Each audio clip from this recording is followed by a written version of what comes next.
नमस्कार। आज हम एक ऐसी चीज पर बात करने वाले हैं जो है तो लगभग अदृश्य लेकिन हमारी पूरी मॉडर्न दुनिया को चलाती है।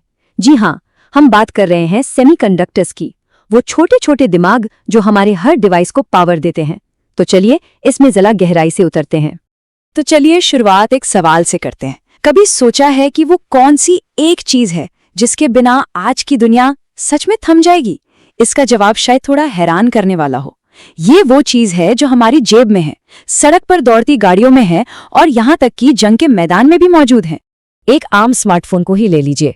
इसके अंदर करीब करीब 169 सेमीकंडक्टर चिप्स होते हैं। यही वो चिप्स हैं जो कैमरा से लेकर चार्जिंग तक सब कुछ कंट्रोल करते हैं।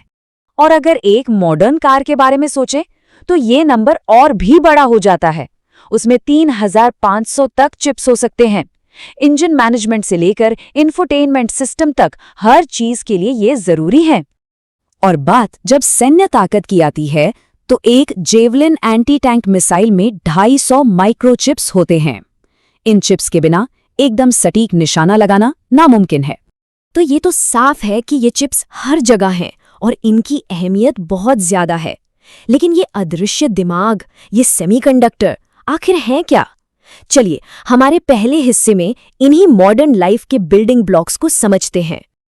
अगर बहुत ही आसान भाषा में कहें तो सेमीकंडक्टर एक ऐसा मटेरियल है जो ज्यादातर सिलिकॉन से बनता है। इसे बिजली के लिए एक स्विच या रेगुलेटर की तरह समझ सकते हैं।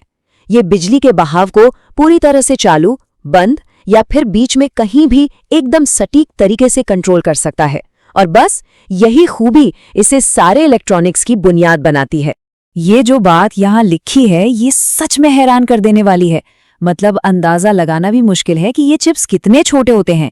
एक चिप पर अरबों ट्रांजिस्टर होते हैं और सबसे छोटा वाला ट्रांजिस्टर इंसान के बाल से 50,000 गुना पतला होता है, यहाँ तक कि कोरोना वायरस से भी छोटा।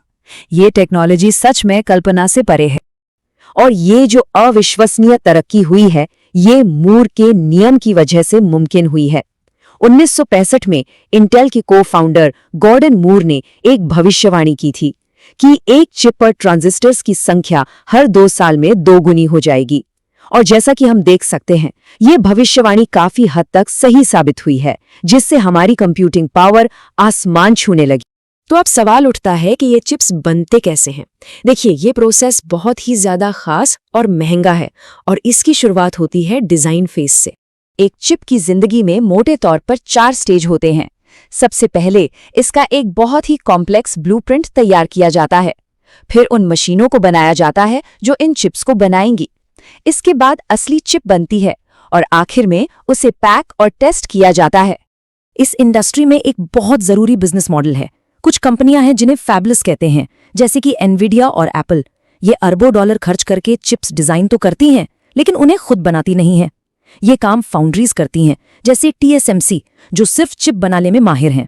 ये जो डिजाइन स्टेज है ये अपने आप में एक पूरा इकोसिस्टम है। ब्रिटेन की कंपनी आर्म लगभग सभी चिप्स का बेसिक आर्किटेक्चर लाइसेंस करती है। अमेरिकी कंपनियां डिजाइन के लिए जरूरी सॉफ्टवेयर देती हैं और एनवीडिया जैसी डिजाइनर कंपनियां सिर्फ एक चिप के डिजाइन पर 10 अरब डॉलर तक खर्च कर सकती। डिजाइन के बाद आता है मैन्युफैक्चरिंग का स्टेज, और ये शायद धरती पर सबसे मुश्किल और सबसे महंगा इंडस्ट्रियल काम है। अच्छा, अब ये जो स्क्रीन पर दिख रहा है ये पूरी कहानी का सबसे अहम मोड़ है। दुनिया के सबसे एडवांस चिप्स का 92% हिस्सा सिर्फ एक कंपनी बनाती है, सिर्फ एक, ताइवान की TSMC। ये एक ऐसी जबरदस्त मोनोपोली है जिसका मतलब ये है कि दुनिया की सबसे जरूरी टेक्नोलॉजी की चाबी एक ही कंपनी और एक ही जगह के हाथ में है। और ये एक बहुत बड़ी जियोपॉलिटिकल कमजोरी है। तो सवाल है, TSMC ये सब करती कैसे है? वो नीदरलैंड्स की कंपनी ASML की बनाई गई मशीनों का इस्तेमाल करते हैं। इन मशीनों को EUV लिथोग्राफी मशीनें कहते हैं और ये इतनी जटिल है कि दुनिया में सिर्फ ASML ही इन्हें बना सकती है। ये मशीनें सप्लाई चेन का एक और बहुत बड़ा चोक पॉइंट, यानी कि एक ऐसी जगह है जहां पूरी इंडस्ट्री की रफ्तार रुक सकती है। और यही बात हमें इस सवाल पर लाती है कि कोई नई कंपनी इस फील्ड में आसानी से क्यों नहीं आ सकती। वजह है पैसा।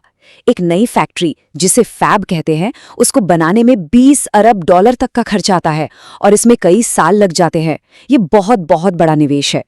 तो इस बेहद सेंट्रलाइज्ड और ज़रूरी इंडस्ट्री की वजह से सेमीकंडक्टर्स अब सिर्फ एक टेक्नोलॉजी प्रोडक्ट नहीं रहा, ये एक जियोपॉलिटिकल हथियार बन गया है और इसी वजह से देशों के बीच एक नई दौड़ शुरू हो गई है। पिछले कुछ सालों में अमेरिका और चीन के बीच चिप टेक्नोलॉजी को लेकर तनाव बहुत ज़्यादा बढ़ गया है। अमेरिका ने चीनी कंपनियों पर बैन लगाए हैं ताकि वो एडवांस्ड चिप्स ना हासिल कर सकें। वहीं दूसरी तरफ चीन ने सेमीकंडक्टर इंपोर्ट पर अपने कच्चे तेल के इंपोर्ट से भी ज्यादा खर्च किया है, जो दिखाता है कि वो कितना ज्यादा निर्भर है। और इसी निर्भरता को कम करने के लिए दुनिया भर की सरकारें अपने अपने देशों में चिप मैन्युफैक्चरिंग को बढ़ावा देने के लिए भारी पैसा लगा रही हैं। चीन लगभग 200 अरब डॉलर की सब्सिडी दे रहा है, अमेरिका ने 52 अरब डॉलर का चिप्स एक्ट पास किया है और भारत भी 10 अरब डॉलर का निवेश कर रहा है। इन सभी घटनाओं का नतीजा ये हो रहा है कि ग्लोबल सेमीकंडक्टर सप्लाई चेन का पूरा स्ट्रक्चर ही बदल रहा है। दुनिया चिप्स बनाने के तरीके का एक नया नक्शा तैयार कर रही है। इसकी सबसे बड़ी वजह थी कोविड-19 महामारी। जब ताइवान और दक्षिण कोरिया में लॉकडाउन हुए तो पूरी दुनिया में कारों, लैपटॉप्स और प्लेस्टेशंस की कमी हो गई। इसने सबको ये एहसास दिलाया कि ये सप्लाई चेन कितनी नाजुक है। इसी के चलते अब चिप प्रोडक्शन को डाइवर्सिफाई करने की एक ग्लोबल रेस शुरू हो गई है। अमेरिका में इंटेल और TSMC नई फैक्ट्रियां बना रहे हैं, यूरोप अपनी निर्भरता कम कर रहा है और भारत, मलेशिया और वियतनाम जैसे नए खिलाड़ी भी इस जरूरी इंडस्ट्री में अपनी जगह बनाने के लिए तेजी से आगे बढ़ रहे हैं। तो चिप पर अपना दबदबा कायम करने की ये दौड़ अब शुरू हो चुकी है और ये सिर्फ टेक्नोलॉजी की बात नहीं है, ये आर्थिक सुरक्षा और जियोपॉलिटिकल पावर की भी बात है। आने वाले सालों में ये देखना वाकई दिलचस्प होगा कि इस दौड़ में कौन आगे निकलता है और कौन आने वाले भविष्य का निर्माण करता है।